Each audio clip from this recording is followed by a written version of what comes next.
trouxe uma citação do Jung, que o Bruno Carlucci postou hoje, eu falei para ele que eu ia pegar, do livro vermelho do Jung, porque, antes da gente ler a citação, pulei, não vou deixar vocês lerem, porque a gente estava justamente falando, né, de luz e treva, vida e morte, aqui nesse primeiro parágrafo, né, e sobre como as coisas não são como a gente vê elas com a mente dual, com a mente conceitual, que categoriza e põe as coisas dentro de caixinhas e diz isso é bom, isso é mal, etc., né?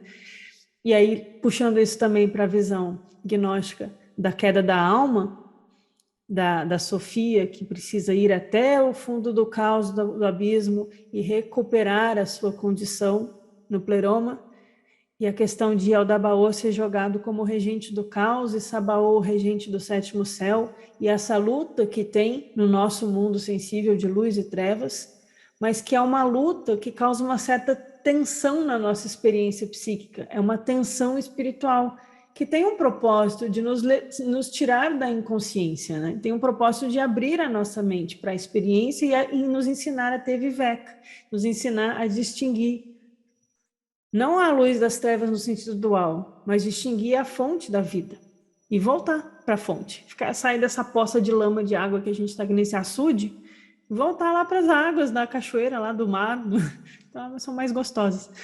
Então, o Jung, ele traz muito essa visão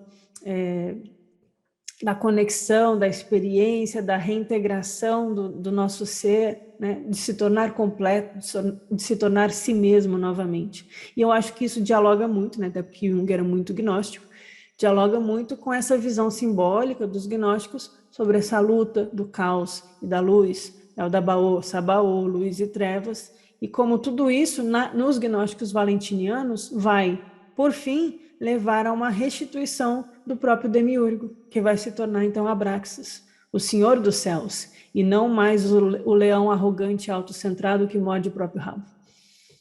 Misturei ele com Ouroboros aqui, mas foi intencional. Então vamos para a citação do Jung, só para a gente fechar hoje. O mergulho na esfera dos instintos, portanto, não conduz à percepção consciente do instinto e sua assimilação.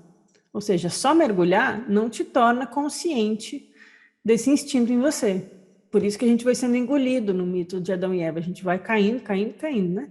Ir para o fundo do poço pode te deixar preso lá no poço. Pode, não basta só mergulhar. Porque a consciência luta até mesmo em pânico contra a ameaça de ser tragada pelo primitivismo e pela inconsciência da esfera dos instintos. Esse medo é o eterno objeto do mito do herói e o tema de inúmeros tabus.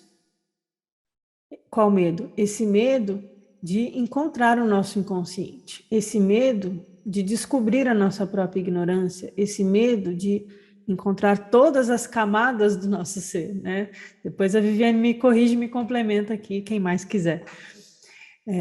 Quanto mais nos aproximamos do mundo dos instintos, tanto mais violenta é a tendência de nos libertar dele e arrancar a luz da consciência das trevas dos abismos sufocadores.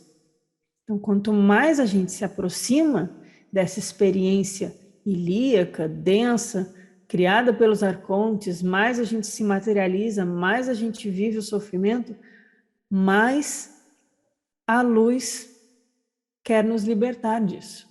Então, a gente precisa fazer esse movimento de retorno. Por isso que no hino da pérola a gente precisa ir lá no fundo do oceano, lutar contra o dragão e recuperar a pérola. Não é um negócio fácil. Psicologicamente, porém, como imagem do instinto, o arquétipo é um alvo espiritual para o qual tende toda a natureza do homem. É o mar em direção ao qual todos os rios percorrem seus acidentados caminhos. É o prêmio que o herói conquista em sua luta com o dragão. Bem gnóstica essa passagem. Então ele vai falar do mar, vai falar da luta com o dragão. E o arquétipo aqui, não sou psicóloga junguiana, mas o arquétipo tem essa visão dos arquétipos celestiais que a gente vai ter nos gnósticos, né? Porque os éons representam essas eternidades, essas luzes, o próprio arquétipo do Cristo, o Salvador, o pastor, essas imagens que não são só imagens imaginativas, mas são forças na nossa alma, é aquilo que nos puxa em direção ao alvo certo, porque a gente continua pecando, errando o alvo. Quando eu falo pecando, a gente está errando o alvo, mas é o arquétipo que nos instiga a alma a retornar, a puxar, a ir para o alvo certo, a mergulhar nesse mar, a encontrar essa pérola, a lutar contra o dragão. Só que quanto mais a gente mergulha na treva, mais a luz quer arrebentar e sair. Então é uma luta, e dói, e como diz o meu amigo Guilherme Romano, dá trabalho, é penoso, dá trabalho, exige esforço, né? Não tem fórmula mágica, não tem decreto de mestre ascenso, ninguém vai resetar o seu karma com, né, que nem o pessoal fala aí bobageira, não vou nem entrar nessas bobageiras, mas eu achei tão bonita essa passagem que o Bruno compartilhou, e é justamente isso que os gnósticos estão falando, né? Esse mergulho no mundo, essa reunião de luz e trevas, essa dissolução da dualidade, não no sentido de destruição, mas de reintegração.